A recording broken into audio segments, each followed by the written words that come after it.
కర్ణుని జన్మ వృత్తాంతం.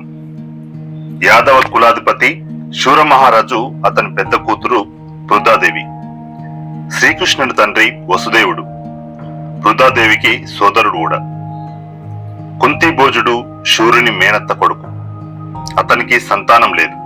దాంతో పృథాదేవిని కుంతిభోజునికి కూతురుగా సమర్పించాడు శూరమహారాజు. అప్పటి నుంచి ఆమె కుంతి అయింది. తన ఇంట చేరిన కుంతికి అతిథులను ఆదరించాల్సిన బాధ్యతను అప్పగించాడు కుంతిభోజుడు. ఒకనాడు దుర్వాస మహర్షి కుంతిభోజుని ఇంటికి అతిథిగా విచ్చేశాడు. అతనిని అన్ని వేళలా కనిపెట్టుకొని ఉండి సమస్త ఉపచారాలతోనూ అతన్ని సేవించి ఆ మౌని అనుగ్రహం సంపాదించుకున్నది కుంతి. ఫలితంగా ఆమెకు ఒక దివ్య మంత్రాన్ని ఉపదేశించాడు దుర్వాస మహర్షి. ఆ మంత్ర ప్రభావంతో ఎలాంటి మహనీయ దైవంనైనా పుత్రుని కటాక్షించాల్సిందే. అయితే ఆపద్ధర్మంగా మాత్రమే మంత్రాన్ని వినియోగించుకోవాల్సిందని తెలియజేశాడు ఆ మౌని. అయితే ఆ మాట చెవిన పెట్టలేదు కుంతి.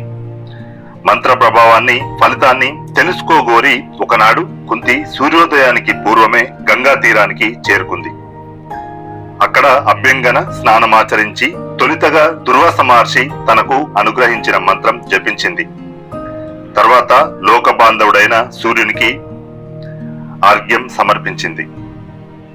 ప్రభాకర, నీలాంటి కొడుకును కటాక్షించు అని ప్రార్థించింది. అంతే, మరుక్షణంలో సౌమ్య రూపాన సూర్యుడు ప్రత్యక్షమయ్యాడు. నీ కోరిక నెరవేరుతుంది అన్నాడు. సూర్యుడు ప్రత్యక్షమవడం, ఆశించింది నెరవేర్స్తానడం కుంతికి భయాన్ని కలిగించింది. తప్పైపోయింది స్వామి, అజ్ఞానంతో మిమ్మల్ని ఆహ్వానించాను, నా అపరాధాన్ని మన్నించండి అని వేడుకుంది. నా సాక్షాత్కారం వ్యర్థం కారాదు, తప్పదు, నీకొక పుత్రుణ్ణి అనుగ్రహిస్తున్నాను అన్నాడు సూర్యుడు. అయ్యో స్వామి, నేను కన్యను, నన్ను గర్భవతిని చేయడం న్యాయమా? ప్రాధేయపడింది కుంతి.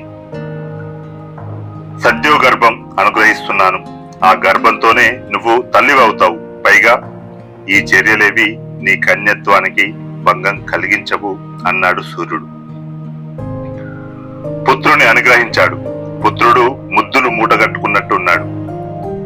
వెలిగిపోతూ కళ్ళు మిరమిట్లు గొలుపుతున్నాడు. బిడ్డను చేతుల్లోకి తీసుకుంది కుంతి. గుండెకు హత్తుకుంది.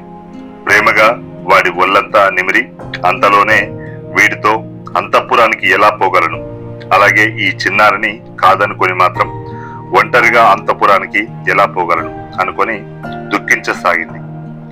అంతలో ధన కనకాలతో నిండి ఉన్న రత్నపేటిక ఒకటి తరంగాల మీద తేలుతూ కనిపించింది ఆమెకు. చూస్తుండగానే అది కుంతి సమీపానికి వచ్చి నిలిచింది. ఇది సూర్యదేవుని కటాక్షమని గ్రహించిన కుంతి పొత్తిళ్లలోని పశువాన్ని ఆ పెట్టెలో ఉంచి కన్నీటి వీడ్కోలు పలికింది. పెట్టె తరంగాల మీద తేలుతూ దూరంగా సుదూరంగా వెళ్ళిపోయింది. కనుమరుగయ్యేంత వరకు ఆ పెట్టెను చూసి తరువాత తట్టుకోలేక ఏడుస్తూ అంతఃపురానికి చేరుకుంది కుంతీదేవి.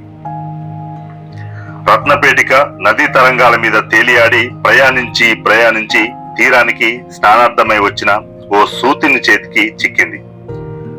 ధనకణాలతో పాటు అంతకు మించి అబ్బురంగా వెలిగిపోతున్న అందులోని పసివాణ్ణి చూసి ఆనందపడి పెట్టెతో పాటుగా పిల్లాన్ని ఇంటికి తరలించుకుపోయాడు ఆ సూతుడు. భార్య రాధాదేవికి కానుకగా సమర్పించాడు. వారికి అంతవరకు పిల్లలు లేరు. ఇప్పుడు ఈ పిల్లాడు దొరకడంతో వారు తల్లిదండ్రులయ్యారు. కర్ణుడని పిల్లాడికి పేరు పెట్టారు. అమూల్య రత్నరాశులతో లభించడం వల్ల కర్ణునికి వసుసేనుడు అని మరో పేరు కూడా ఉంది. రాధాదేవి పెంపకంలో పెరిగినందున రాధేయుడు కూడా అయ్యాడు. కుంతికి స్వయంవరోత్సవం ప్రకటించారు. దేశాల రాజులు ఆ స్వయంవరానికి విచ్చేశారు. పాండురాజు కూడా వచ్చాడు. మహా తేజోవంతుడైన పాండురాజును చూసి అతన్ని వరించింది కుంతి. పాండురాజుకి మరో సుందరితో కూడా వివాహం జరిపించాలని తలచి మద్ర రాజతనయ మాద్రితో అతని వివాహాన్ని జరిపించాడు భీష్ముడు. ఒక పక్క ఇద్దరు భార్యల ముద్దుల భర్తగా పాండురాజు కాపురం చేస్తూనే మరోపక్క వివిధ దేశాల మీదకు దండెత్తి వాటిని లోపరుచుకున్నాడు. రాజ్య విస్తరణలో ముందుకు దూసుకుపోయాడు. నేల 4 చెరుగుల కౌరవ కీర్తి పతాకాన ఎగిరవేశాడు. ఒకనాడు మృగయోత్సాహంతో అడవిలో తిరిగాడిన పాండురాజుకు ఆనాడెందుకో ఒక్క జంతువు కూడా చిక్కలేదు. ఎదుట పడిన ప్రతి జంతువు అదృశ్యమై పొదలలో దాగి ప్రాణాలు దక్కించుకోసాగింది. వెతగ్గా ఆఖరకు గాఢ అనురక్తితో సుఖిస్తున్న ఓ లేళ్ల జంట కనిపించింది. కనబడిందే ఆలస్యం. పాండురాజు ఆ మృగమిథునంపై శర పరంపర ప్రయోగించాడు. పాండురాజు వేసిన బాణాలకు లేళ్ల జంట నేలపై కూలింది. మృత్యుముఖంతో ఉన్న అందులోని మొగలేడి మానవ భాషలో ఇలా పలికింది: మహారాజా, నేను కిందముడను, మునిని.